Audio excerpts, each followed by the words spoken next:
this is a talk about how we integrated metaprogramming into the Lean theorem prover. And to give you some more context, I should probably start with a few words about Lean. So Lean is an interactive, dependently typed theorem prover, and its mission statement is to bridge the gap between interactive and automated theorem proving, which of course makes sense given that Leo, who started the project in 2013, is from an automated proving background. Lean is, of course, open source. It's being developed at multiple institutions in sometimes too many time zones. And so perhaps the biggest basic distinction to similar provers is the small size of its kernel. So you will not find any termination checking in our kernel or handling of pattern matching. Instead, everything is first compiled down to recursors, which are axiomatic functions that encode the induction principle of a type. And if you want to go into details or just fill up your bingo card, what we implement is a variant of the calculus of indexer constructions together with built-in proof irrelevance and quotient types. While Lean itself is written in C++, yes, really. There are also independent type-checking implementations written in Scala and Haskell, should you prefer to place your trust in these languages. And I just want to mention we have some, I think, very nice plugins for multiple editors that give you interactive and asynchronous proof editing. OK, so this already was the state of Lean 2, which was a very nice theorem prover, but did not get us any closer to this mission statement of bridging the gap. So one way in which we wanted to do that is by providing what Leo calls white box automation. That is, instead of just providing you with access to one of these big black box SMT servers, we want to give you the primitives these servers are based on, so that you can build your own domain-specific automation on top of that, with the underlying assumption that it's much harder to build these primitives than to connect them. So we embarked on a journey towards this goal, which ultimately resulted in Lean 3, this year's new version of Lean. And indeed, it indeed was a journey because to be able to write such tactics, well, we first needed a tactic language. And that is also expressive enough to build automation. So traditionally, the most expressive tactic languages have simply reused their implementation languages, which is a very simple approach. But while we believe in the choice of C++ as our implementation language, as a tactic language, it didn't seem quite flexible or appealing enough to us. OK, so instead, we followed the recent trend set by Idris and made Lean its own metaprogramming language, and therefore tactic language. So we enabled Lean to talk about, to reflect, and synthesize its own term language. And then on top of that, we could expose some Lean internals like the unifier, type inference, type class resolution, just like in Idris, but also these SMT primitives like a simplifier, concurrence closure specifically adapted to dependent type theory, and e-matching. So now we can build such tactics in Lean, but we still needed a way to actually run them. And we quickly decided that the reduction system in the kernel would be too slow for that. So we also implemented a quite efficient interpreter for Lean, which can then make use of optimizations like proof and type irrelevance. And of course, you can also use this same interpreter on standard non-meta programs in Lean. And in general, via this whole effort of Lean 3, we made, I think, Lean a much more general and extensible system, as we will also see later. OK, but for now, let's just have a look at what a simple metaprogram in Lean actually looks like. So here at the bottom, we have a simple lemma, which says that given proofs of two propositions P and Q, we have to show that Q holds. Okay, well, the proof for that would simply be the assumption HQ, but let's make the computer do the work by invoking this assumption tactic. So what is assumption? It is a metaprogram in the tactic monad, and via this monad it can obtain things like the local context, which is a list of hypotheses, the target, which in this case is simply the expression Q, and if assumption can find an applicable hypothesis for the target, it will solve the goal with the exact tactic, which ultimately will synthesize the proof term HQ. Okay, so what is find? It's simply a recursive function that for each hypothesis H infers its type, tries to unify that with the target, and if that works, it returns H, or else it continues with the remaining hypotheses HS until it fails on the empty list.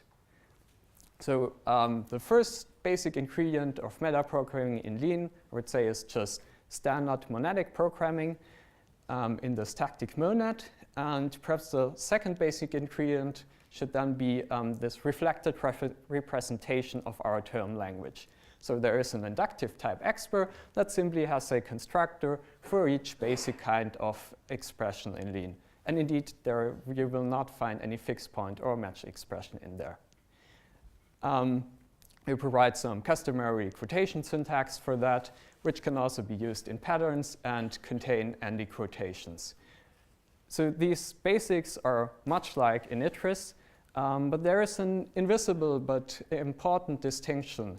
So whereas ITRIS and I believe ACTA 2 do a deep reflection when returning their internal term type from a primitive, we simply don't. So, instead, the runtime representation of this expr type simply is our internal term type. And we only do a shallow reflection or reification step where necessary, which is inside the constructors and recursor of expr. And we can do that simply by overriding them in the interpreter. So long story short, our reflection mechanism runs in constant time instead of linear time, and we were indeed able to observe this asymptotic difference in real-world examples.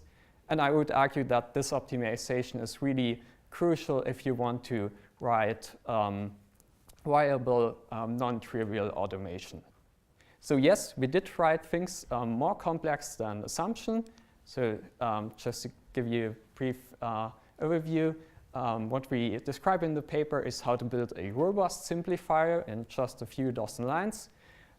So that is an application of this white box automation approach. It uses concurrence closure and e-matching instead of just unidirectional rewriting, so that it can deal with simplification rules like, say, associativity and commutativity without those two being built in any way.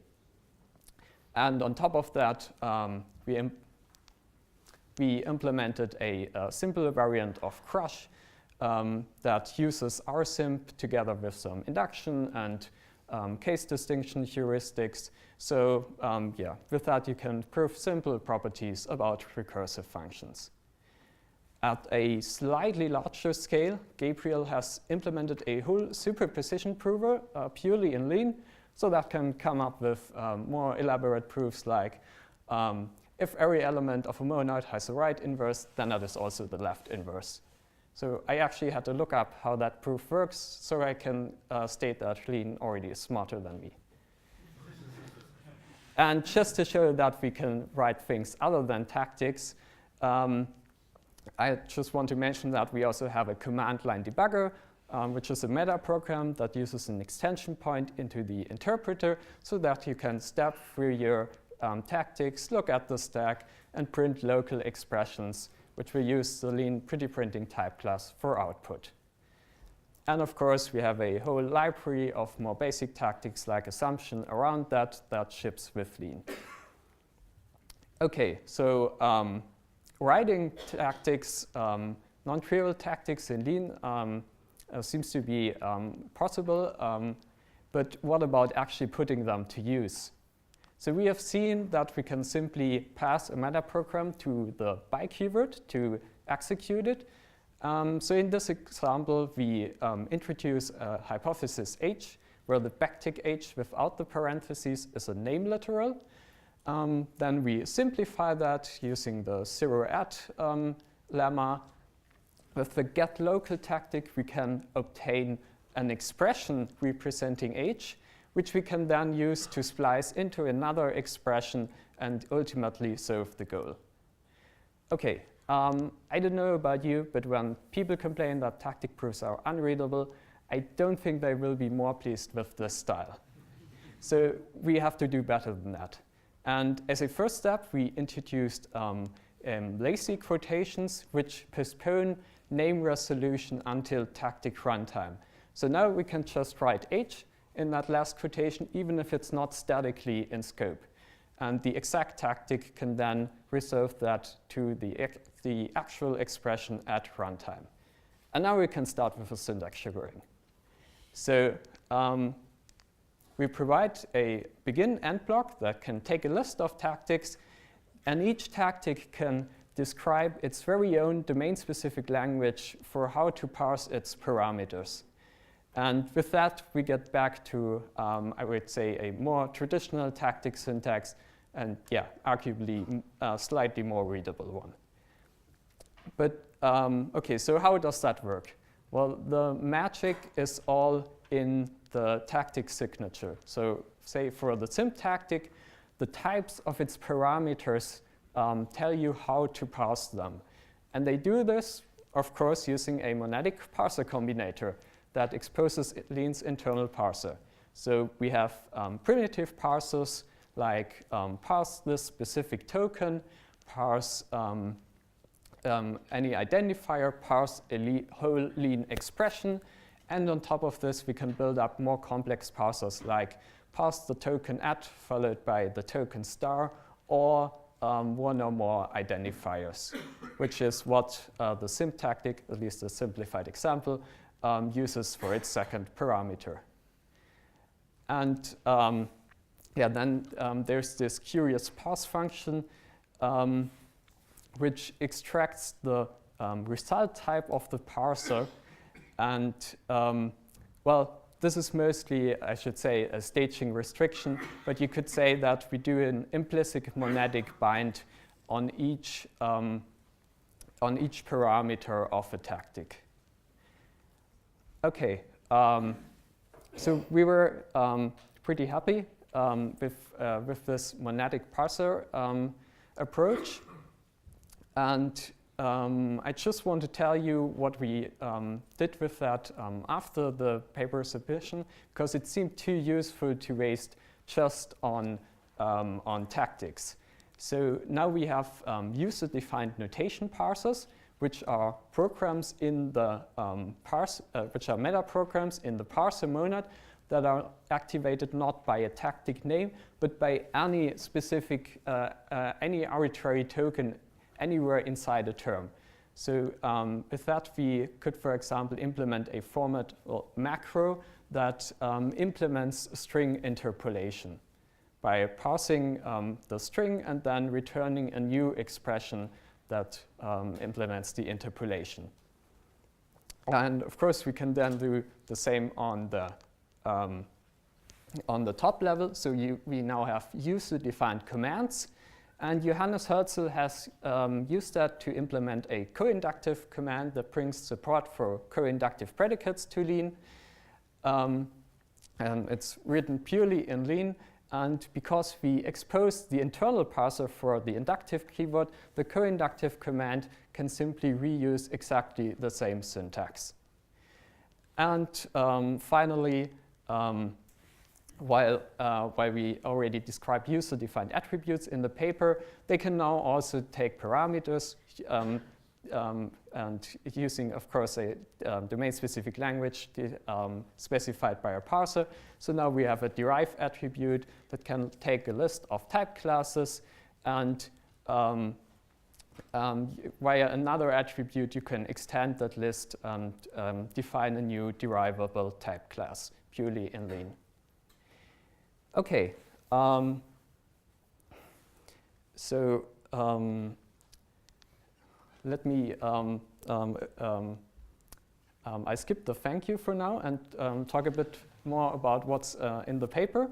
So in the paper you find some more details about the implementation and especially how we deal with staging, meaning that lean tactics can depend on each other inside the term. We show how to extend the tactic monad with some SMT state using simply a state transformer so that you don't always have to recompute your concurrence closure, for example. And well, we also do some performance comparisons with ITRIS, LTAC, and RTAC. And yeah, I can already say that the results are very optimistic or positive. Okay, so in conclusion, we really try to break open Lean in version 3 and make it as extensible as possible so that you can come up with crazy automation tools and syntax that we may never even have thought about. And all that without having to write a single line of C++. Thank you.